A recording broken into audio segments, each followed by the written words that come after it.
This is UMAR AHMED for IFL TV in association with MTK Global. I'm in Sutton today. As you can see, I've got John Harding Jr. with me. John Harding, I thought you was down at Miguel's gym. What's going on? You know what it is, I'm still in close contact with Isaac Chamberlain. He's been my friend from Miguel's. I don't live too far from here. And Marcus Williams, basically has been telling me to come, for sparring for a long time. And I just thought I'd just pop by, kind of catch up. Iron sharpens iron. I like to mix with the big boys. So just started. It's only my second time coming down there anyway. So Okay. It hasn't been like a regular thing, but yeah. Yeah, just seen you spar Marcus Williams there, light heavyweight. Yeah. Some good rounds in there. Yeah, definitely, man. People always, the big guys call me because they know I ain't got that fear, and I'll spar them like I'm their weight or heavier than them. What do you like about sparring the heavier guys? It's the risk, I think, man. Well, even in training. Yeah, it's just, I don't know. It's something that in general that I've just mixing it with the bigger. I like to just put myself to the test, especially if you're sparring. You ain't got really nothing to lose, really. So I might as well put all the tests there, and I just like to mix it with them and just try and utilize my advantages in terms of my movement. But at the same time, if I can bully them back, then when it comes to some of my weight, they won't have a chance. Now, I've interviewed you a few times at your call and stuff, and it's been quite rushed, etc. Yeah. Before we talk boxing, what sort of has your life been like, your background, etc.? It's been up and down. Life has been a bit rough. Like everyone else goes through their struggles. What I owe the sport of boxing has really brought the love into my life in terms of just that attention. People are more interested. 3 years ago, I stepped out the prison gates with nothing. You know what I mean? I got a 6.5-year sentence, so I served 3.5. And I came, I had nothing. I was a beast. I was heavy. I was very muscular. And I said, people thought, you'll never get 75 kilo. It was a struggle just to get down to 81.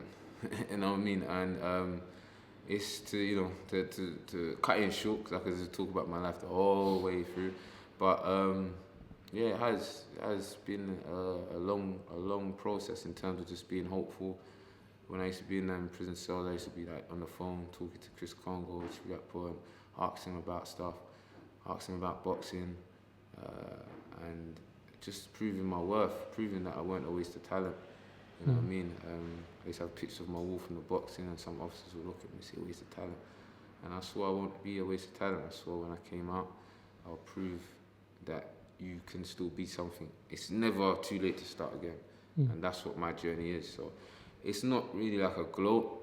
It's more like for someone to look at my life and be inspired. Just like, listen, if he's doing it, you know what I mean? Like, sometimes I pinch myself and I think, wow, 3 years ago, 3 a bit, I was sitting in a cell. And then now there's a camera pointing at me, talking to me about my life. And it's just a beautiful thing. So anyone that's watching, I just want them to just believe and go for it, man. Don't forget what anyone's got to say. Believe in yourself, and then that's really my journey, the belief and showing how I've turned my life from nothing into something. How was it mentally? Did you have mental health problems as well, would you say? It's always a mental battle just to believe in yourself. When it's a mental battle to believe in your own opinion about yourself and listen to what someone else says. You know what I mean? When you've got wasted talent and you've seen people wasted their talent and people thinking, you're only going to go back to prison. It's not your first time. You know what I mean? So it's a mental battle. It's a mental, when people are saying things about you, putting you down, how do you break that and say it's not true and push yourself and not be affected by their words? How do you make it into a positive and keep pushing and make yourself get up in the morning, run and do all these things? So it is a mental. How do you turn it into a positive? Mine, it was like the fuel for the car, fuel for the petrol. They said something negative, you know what, I'm going to prove you wrong. You say I can't do it, I'm going to prove you wrong. That was my main thing. And I just thought, you know what, I'm going to do it for the future of my child. I've got a little daughter. And also there's many people that like me out there right now watching this, and they think they haven't got a hope in the world. They ain't got nothing. And I just want them to like be watching this and think, you know, I can believe I could do it. And they see this and go out and get up from that sofa and go and do it. And it's just been amazing from there, and having friends out on Sky Sports, ring walking with Dillian Whyte on Sky. You know what I mean? All those little things there was just, for me, it's like a dream come true coming from where I come from. You know what I mean? So the mental battle was that, to believe that this day was going to come, believe that a camera, some people can see this as no, believe that there's going to be a camera interested in myself and my journey. I had to believe that for my step out those gates. And yeah. How does that sort of inspire or help you when you're in the ring?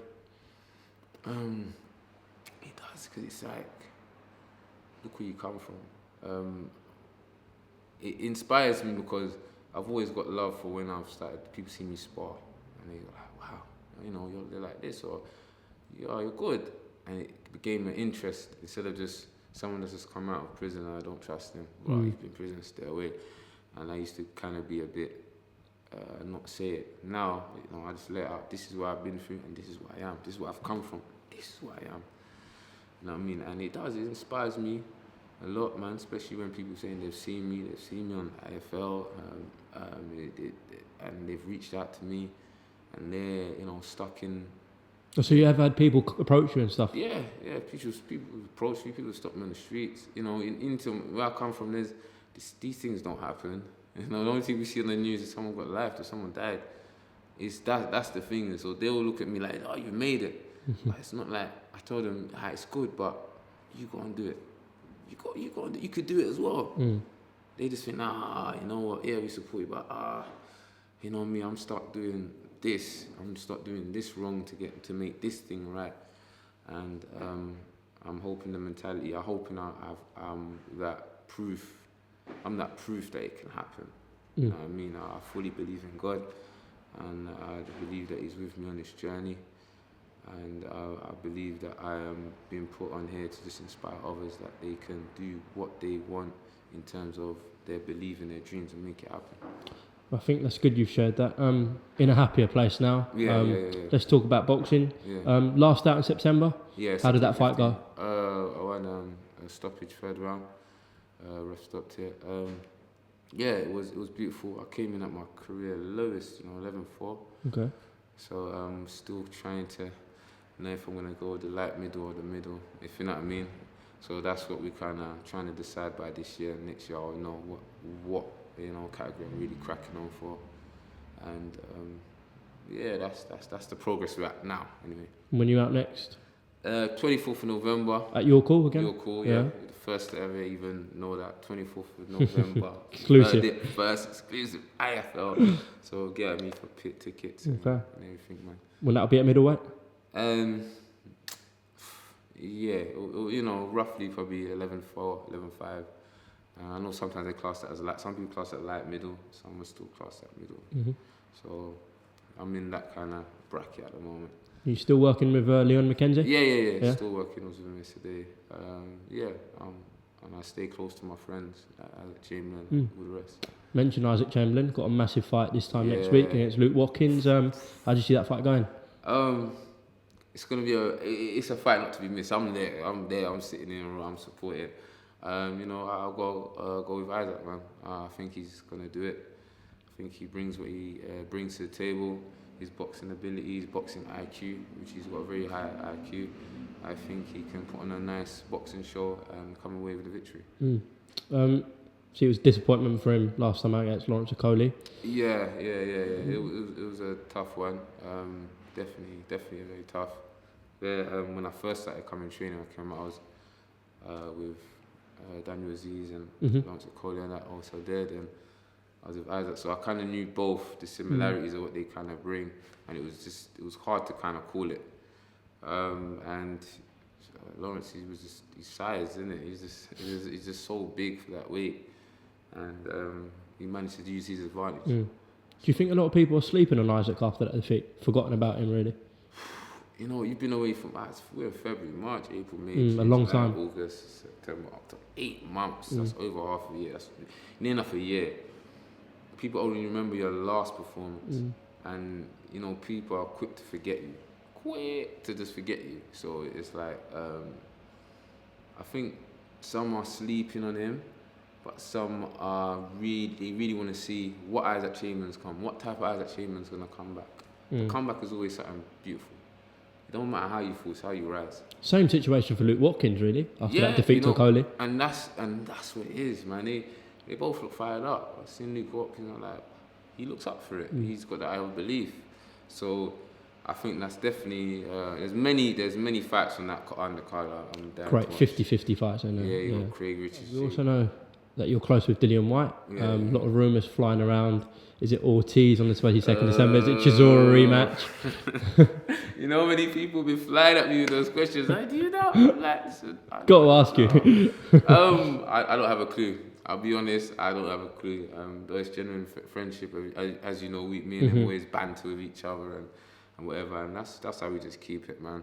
All I know is that he's a positive guy in terms of shows a lot of love, very good heart, big heart. And he's got a good career, and I think December 22nd, whoever it is going to steamroll them and bring the victory.